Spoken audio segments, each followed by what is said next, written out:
من الشیطان الرجیم بسم اللہ الرحمن الرحیم۔ میں مخاطب ہوں ڈائریکٹ جناب اب پاکستان کے قابل فخر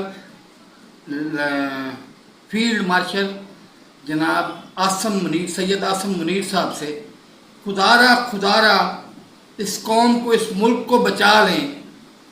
توبہ کا کوئی وقت مقرر نہیں ہوتا، توبہ آپ آخری سانس میں بھی کر سکتے ہیں۔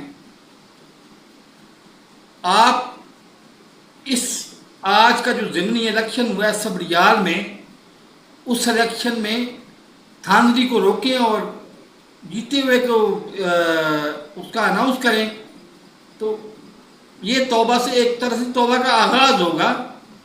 اور میں یقین دلاتا ہوں آپ کو کہ عمران خان ماورائے قانون کوئی حرکت آپ کے ساتھ نہیں کرے گا۔ اگر کرے تو مجھے سر عام ڈی چوک میں، مجھے افتخار کو پھانسی دے دیں سر عام ڈی چوک میں۔